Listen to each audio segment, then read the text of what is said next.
आजकल हर घर में कोई न कोई जरूर कब्ज की समस्या से परेशान है। लेकिन समस्या सिर्फ पेट साफ ना होना उतने तक सीमित नहीं रहती है। असली समस्या ये होती है कि शरीर के अंदर अपशिष्ट जमा होने लगता है और शुरुआत में इसका पता भी नहीं चलता है, धीरे धीरे इसका असर दिखाई देता है। जब मल आंतों के अंदर जमा होने लगता है तो धीरे धीरे सड़ता है और उसमें से विषैले पदार्थ बनने लगते हैं और ये विषैले पदार्थ खून को दूषित करते हैं और इससे कई समस्याएं होने की शुरुआत होने लगती है, जैसे कि एसिडिटी, गैस, पेट में भारीपन, बालों का झड़ना, आंखों में जलन होना, त्वचा पर दाने निकलना और धीरे धीरे करके पाइल्स, फिशर और भगंदर जैसी गंभीर बीमारियां भी होने लगती है। ज़्यादातर लोगों को कब्ज की गंभीरता का शुरुआत में पता ही नहीं चलता है। जब शरीर में थकान और सुस्ती होने लगती है और भारीपन होने लगता है, साथ में शरीर के अंदर अपशिष्ट जमा होने लगता है और शरीर बाहर से साफ सुथरा दिखाई देता है। कब्ज सिर्फ भोजन की गलतियों से ही नहीं बल्कि ये पूरी लाइफस्टाइल का परिणाम है। गलत खान पान, पानी कम पीना, मानसिक तनाव में रहना, देर रात तक जगना, पूरे दिन बैठे रहना, शारीरिक गतिविधियों की कमी, इन सभी कारणों से कब्ज होने लगती है। जब तक इन कारणों को दूर न किया जाए तब कोई भी दवाई सिर्फ टेम्पररी राहत दे सकती है, स्थायी समाधान नहीं हो सकती। पर सबसे अच्छी बात यह है कि शरीर खुद को ठीक करने की एक अद्भुत क्षमता रखता है। बस ज़रूरत है सही दिशा और सही आदतों की।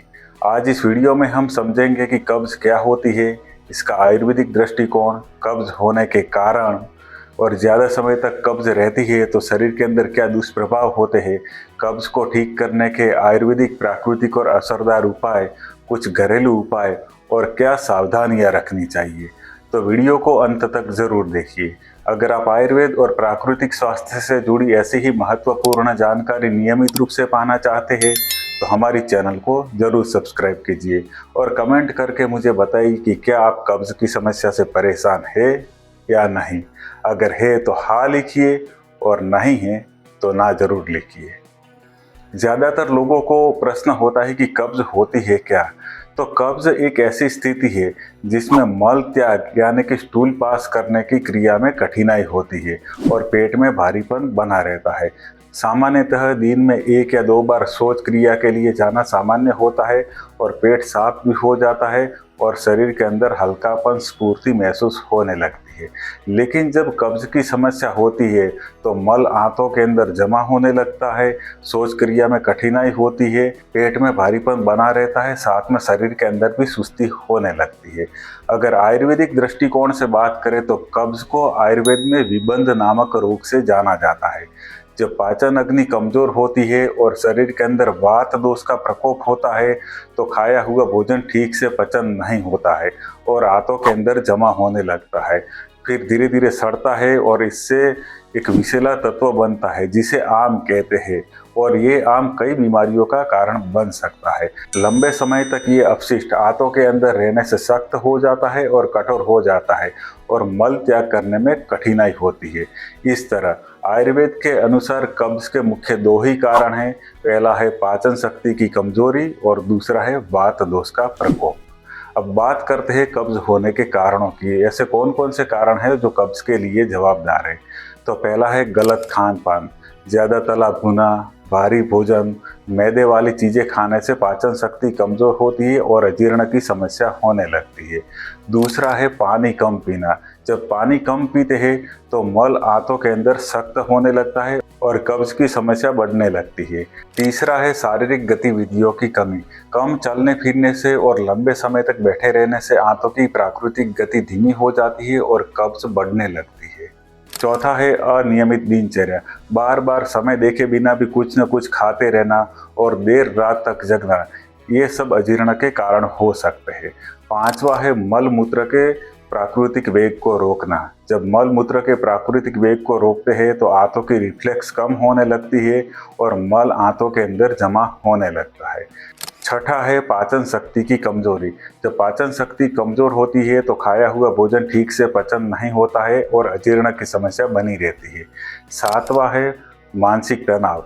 जब मानसिक तनाव होता है तो ये आंतों को सीधा ही प्रभावित करता है और आंतों की रिफ्लेक्स की प्रक्रिया कम होती जाती है और मल आंतों के अंदर जमा होने लगता है। 8वां है बार बार खाने की आदत।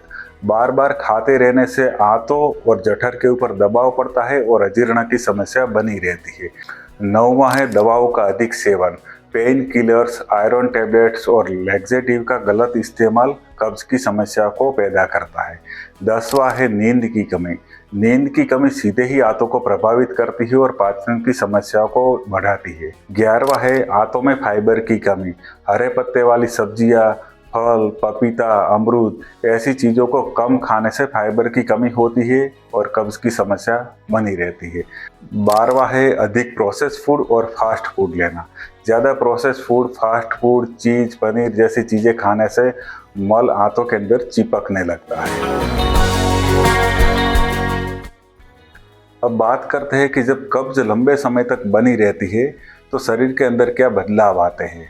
तो सबसे पहले तो पाचन की पूरी प्रक्रिया ही बदल जाती है। पाचन शक्ति कमजोर होने लगती है और आंतों की गतिविधि, जिसे पेरिस्टालसिस मूवमेंट कहते हैं, वो कम होने लगती है और मल को आगे बढ़ाने की प्रक्रिया में रुकावट आने लगती है। साथ में आंतों के अंदर जो पोषक तत्वों का शोषण होता है वो सही से होता नहीं है और शरीर को पोषक तत्वों का लाभ नहीं मिलता है, जिससे शरीर में थकान, बेचैनी, आलस महसूस होने लगती है। आंतों के अंदर गट बैक्टीरिया का जो संतुलन होता है वो भी बिगड़ने लगता है। अच्छे और खराब बैक्टीरिया का संतुलन बिगड़ने लगता है, जिससे आंतें और कमजोर होने लगती है। और सबसे महत्व की बात, जब ये मल आंतों के अंदर लंबे समय तक पड़ा रहता है तो इससे कई विषैले तत्व बनते हैं जो कई गंभीर बीमारियों का कारण बन सकते हैं। अब बात करते हैं कब्ज से शरीर पर होने वाले दुष्प्रभावों की। अगर कब्ज को समय रहते ठीक न किया जाए तो ये पूरे शरीर पर प्रभाव डालना शुरू कर देती है। कब्ज एक छोटी बीमारी है पर यह कई गंभीर बीमारियों का कारण बन सकती है। सबसे पहला इसका प्रभाव पाचन तंत्र पर पड़ता है। पाचन शक्ति कमजोर होने लगती है, जिससे गैस, एसिडिटी, अपच, पेट में भारीपन, खट्टी डकारें, सीने में जलन जैसी समस्याएं शुरू होने लगती है। उसके बाद मल त्याग करते वक्त जोर लगाना पड़ता है, जिससे पाइल्स, फिशर और भगंदर जैसी कई गंभीर बीमारियां भी होने लगती है, जिससे गुदमार्ग में जलन, दर्द और खून का बहना ऐसी समस्याएं भी होने लगती है। इसका असर यहीं तक सीमित नहीं रहता है। जब कब्ज होती है तो आंतों के अंदर विषैले तत्व बनने लगते हैं और वो आंतों के अंदर अवशोषित होकर खून में पहुंचते हैं। इससे खून भी दूषित होता है तो इसका असर त्वचा पर दिखाई देता है, जिससे त्वचा पर खुजली आना, दाने निकलना, बालों का झड़ना और त्वचा की कई गंभीर बीमारियां भी हो सकती है। कई लोगों को बार बार मुंह में कड़वापन, सिर में भारीपन और थकान जैसी समस्याएं भी होने लगती है। साथ में कई लोगों को कब्ज से मानसिक समस्याएं भी होने लगती है, जैसे कि मानसिक अवसाद, चिड़चिड़ापन, एकाग्रता बनाए रखने में मुश्किल होना। ऐसे दुष्प्रभाव भी कब्ज से होने लगते हैं। धीरे धीरे कब्ज की ये समस्या मेटाबॉलिज्म को भी प्रभावित करती है, जिससे वजन बढ़ना या वजन कम होना जैसी बीमारियां भी होने लगती है। लंबे समय तक रहने वाली ये कब्ज रोग प्रतिरोधक क्षमता को भी प्रभावित करती है, जिससे कई छोटी छोटी बीमारियां होने लगती है। इस तरह ये छोटी सी दिखने वाली बीमारी कब्ज अगर समय रहते ठीक न की जाए तो लंबे समय में कई तरह की गंभीर बीमारियों का कारण बन सकती है। अब देखते हैं कब्ज को मिटाने के आयुर्वेदिक, प्राकृतिक और असरदार उपाय, जिसमें सिर्फ लक्षण ही नहीं बल्कि कब्ज का जड़ से इलाज किया जाता है। कब्ज का इलाज करते समय सबसे महत्वपूर्ण बात ये होती है कि साथ में पाचन शक्ति का भी इलाज करना जरूरी होता है, क्योंकि जब पाचन अग्नि कमजोर होती है तभी कब्ज की समस्या होती है। तो इसके लिए सबसे अच्छी औषधि है त्रिकटु चूर्ण, जिसका मैंने अलग से वीडियो भी बनाया है और उसका लिंक आपको डिस्क्रिप्शन में मिल जाएगा। त्रिकटु चूर्ण को 1 से 2 ग्राम जितनी मात्रा में लेकर उतना ही अंदर घी मिला लेना है। फिर पेस्ट बनवाना है और दोपहर में और रात को खाना खाते वक्त, खाने की शुरुआत में या फिर बीच में ले लेना है, जिससे पाचन शक्ति भी बेहतर होती है और खाने का पाचन सही तरह से होता है। इसे आप लंबे समय तक ले सकते हैं, इसका कोई नुकसान नहीं होता है। और घी के साथ मिलाने के बाद इसकी तीव्रता भी कम होती है, इसलिए जिन लोगों को पित्त की समस्या है उन्हें भी नुकसान नहीं होता है। अब देखते हैं कब्ज को कम करने वाली और कब्ज को तोड़ने वाली औषधियों के बारे में। तो इसमें शामिल है त्रिफला चूर्ण, इसबगोल की भूसी, गाय का घी, एरंडब्रुस्ट हरितकी चूर्ण, अभयारिष्ट, एरंड तेल और पंचकर्मा की विरेचन और बस्ती चिकित्सा। अब एक एक औषधि के बारे में देखते हैं कि कौन सी औषधि किन व्यक्ति को लेनी चाहिए।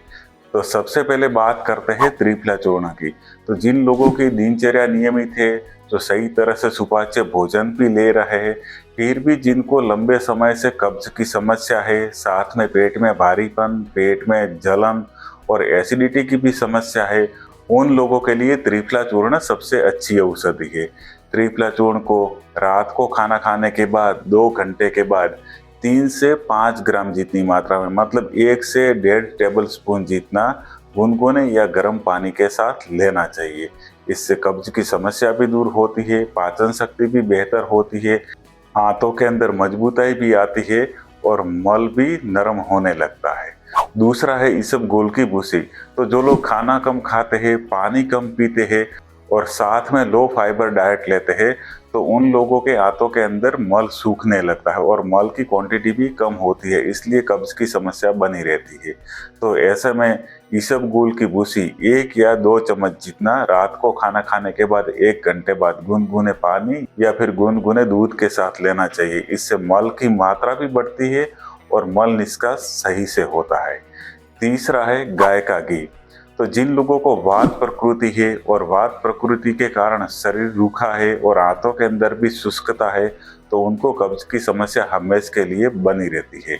ऐसे लोगों के लिए गाय का घी ही सबसे अच्छा ऑप्शन है।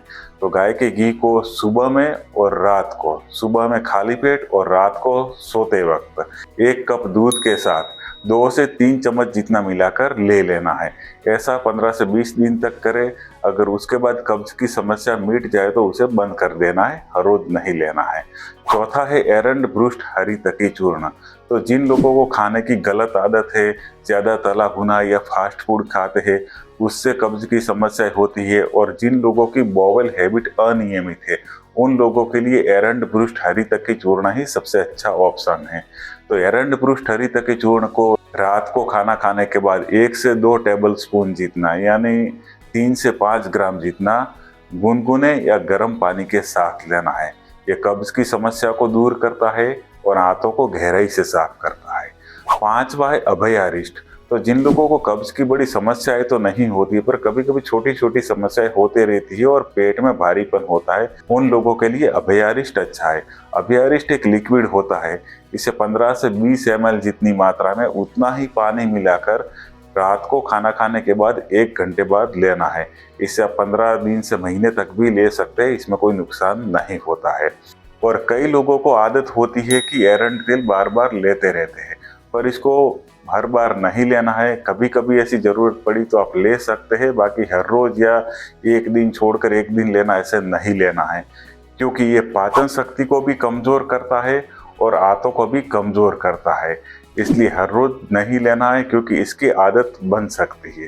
अगर ये सभी उपाय करते हैं, सभी औषधियाँ लेते हैं, फिर भी कब्ज की समस्या कम नहीं होती है, तो सबसे अच्छा उपाय है पंचकर्म की विरेचन और बस्ती चिकित्सा। विरेचन आंतों की सफाई करता है, कब्ज की समस्या को भी दूर करता है और साथ में पूरे शरीर को डिटॉक्स करता है। और बस्ती चिकित्सा से आंतों की गहराई से सफाई होती है। याद रखें, पंचकर्म चिकित्सा कभी भी अपने आप नहीं करना है, उसे प्रशिक्षित आयुर्वेद चिकित्सक के पास और उनकी सलाह के अनुसार ही करवाना है। अगर अपने आप करने का प्रयत्न करते हैं तो कभी फायदे के बदले नुकसान हो सकता है। और हर एक औषधि की मात्रा और लेने की विधि व्यक्ति की शारीरिक स्थिति, उम्र और स्वास्थ्य स्थिति के अनुसार अलग हो सकती है। हर किसी को एक ही औषधि लेना जरूरी नहीं होता है। आयुर्वेदिक औषधियों के अलावा कुछ घरेलू उपाय भी है जिससे आप आज से ही शुरू कर सकते हैं। ये छोटे छोटे उपाय बहुत बड़ा बदलाव ला सकते हैं। अगर इन्हें आप नियमित रूप से करते हैं तो कब्ज की समस्या बिना दवाइयों से भी ठीक हो सकती है। इसमें सबसे पहला है सुबह में गुनगुना या गर्म पानी पीना। सुबह में गर्म पानी पीने से आंतों की सफाई होती है, पाचन क्रिया बेहतर होती है और ये पूरे शरीर को डिटॉक्स करता है। दूसरा है रात को भिगोया हुआ मुनक्का या किशमिश लेना। रात को 5 से 10 मुनक्का या किशमिश को पानी के अंदर भिगो ले, फिर सुबह में उसे खा ले। इससे आंतों का लुब्रिकेशन होता है और कब्ज की समस्या कम होती है। तीसरा है दिन में एक बार नींबू पानी पीना। ये पाचन क्रिया को बेहतर बनाता है, इससे भी कब्ज की समस्या कम होती है। चौथा है रात को गर्म दूध के साथ घी लेना। 1 कप जितना दूध के साथ 1 चम्मच जितना घी मिलाकर रात को लेना है। इससे आंतों का लुब्रिकेशन होता है और पाचन क्रिया भी बेहतर होती है। पांचवा है फाइबर युक्त आहार लेना, जैसे कि हरे पत्ते वाली सब्जियां, फल, सलाद। ये सब आंतों को मजबूत करते हैं और कब्ज की समस्या को कम करने में भी मदद करते हैं। छठा है थोड़ा टहलना या फिर वॉकिंग करना। दिन में हर रोज 10 से 15 मिनट तक टहलना या वॉकिंग करने की आदत से डाइजेशन बेहतर होता है और कब्ज की समस्या धीरे धीरे कम होने लगती है। सातवां है एक नियमित समय पर शौच की आदत डालना। इससे शुरुआत में कुछ नहीं दिखेगा, पर इससे बॉवल रिफ्लेक्स मजबूत होते हैं और धीरे धीरे एक समय पर ही आपको शौच जाने की आदत बनी रहती है। ध्यान रखिए, घरेलू उपाय तभी असर करते हैं जब आप इन्हें नियमित रूप से करते हैं। इन्हें अपनी दिनचर्या का हिस्सा ही बना लीजिए, तो धीरे धीरे कब्ज अपने आप खत्म होने लगेगी। घरेलू उपायों के साथ कुछ सावधानियां रखना भी जरूरी होता है, क्योंकि एक बार आपने कब्ज का इलाज कर लिया, कब्ज खत्म हो गई, फिर कुछ सावधानियां न रखी जाए तो फिर से कब्ज होने की शुरुआत हो सकती है। सबसे पहले तो भोजन का ध्यान रखना चाहिए। जब भूख लगे और खाने का समय हो तभी खाना लेना है। ज़्यादा तला भुना, प्रोसेस फूड, मैदे वाली चीज़ें नहीं खाना है। ये कब्ज की समस्या को और बढ़ाते हैं।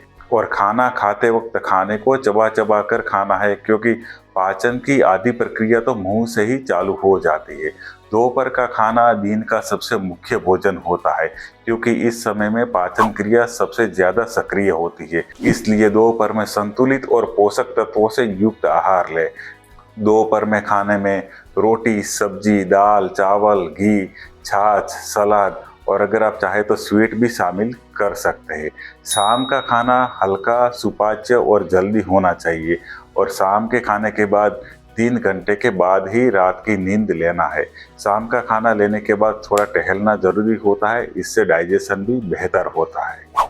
नियमित व्यायाम करना भी जरूरी होता है। सुबह में उठकर शौच विधि के बाद 20 से 30 मिनट व्यायाम करना जरूरी है। इसमें आप योगासन कर सकते हैं, जिसमें खासकर पवन मुक्तासन, सूर्य नमस्कार, थोड़ा सा वॉकिंग करना, हाथों पैरों का हल्का स्ट्रेचिंग, बॉडी को वार्म अप करना। इससे डाइजेशन बेहतर होता है और कब्ज की समस्या नहीं होती है। सुबह की शुरुआत में जल्दी उठना भी फायदेमंद होता है और सुबह में गर्म पानी पीना भी इतना ही जरूरी होता है। साथ में मानसिक संतुलन भी इतना ही असरकारक होता है, क्योंकि इसका सीधा प्रभाव पाचन शक्ति पर पड़ता है और आंतों की मूवमेंट्स पर पड़ता है। अगर आप दिन भर तनाव में रहते हैं तो पाचन शक्ति कमजोर होती है, जिससे भी कब्ज की समस्या होती है। साथ में गलत आदतों से बचाव करना भी जरूरी होता है। बार बार चाय कॉफी पीते रहना, देर रात तक घूमना, बिना समय देखे खाना खाते रहना, धूम्रपान करना, इन सब आदतों से भी कब्ज की समस्या बढ़ती है। ध्यान रखिए, कब्ज कोई अचानक होने वाली बीमारी नहीं है। ये आपकी छोटी छोटी गलतियों का ही परिणाम है। इसलिए अपनी दिनचर्या को नियमित कीजिए और इन सावधानियों को जरूर अपनाइए, जिससे कब्ज की समस्या धीरे धीरे करके कम होने लगेगी। दोस्तों, कब्ज ना ही कोई गंभीर बीमारी है और ना कोई साधारण समस्या है कि जिसे नज़रअंदाज किया जाए। यह एक ऐसा संकेत है जो शरीर अंदर से बार बार देता है कि शरीर के अंदर कुछ ठीक नहीं चल रहा है। अगर कब्ज को ठीक किया जाए तो पूरी सेहत अच्छी हो सकती है। जब पेट साफ होता है तो सिर्फ पाचन शक्ति ही नहीं, पूरा शरीर हेल्दी बन जाता है।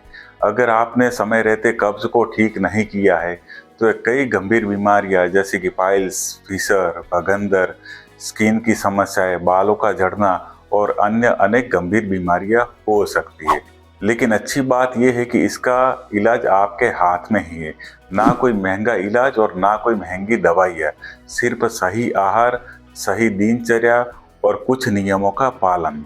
शरीर खुद को ठीक करने की क्षमता रखता है, बस उसे अच्छा माहौल देना है।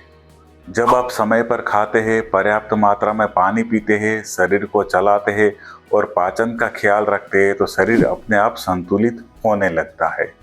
इसलिए आज से ही फैसला लीजिए, कब्ज को नज़रअंदाज नहीं करना है, बल्कि कब्ज की जड़ को समझकर उसे ही खत्म करना है। तो इससे आपकी पाचन शक्ति बेहतर होगी, पूरा स्वास्थ्य भी बेहतर होगा और कई गंभीर बीमारियों से आप बच पाएंगे। अगर आपको ये वीडियो अच्छा लगा हो तो लाइक कीजिए, शेयर कीजिए और हमारी चैनल को ज़रूर सब्सक्राइब कीजिए और कमेंट करके मुझे बताइए कि जब भी आपको कब्ज़ की परेशानी होती है तो आप क्या इलाज करते हैं। फिर मिलते हैं एक नए वीडियो के साथ, तब तक के लिए स्वस्थ रहिए, प्रसन्न रहिए। आभार।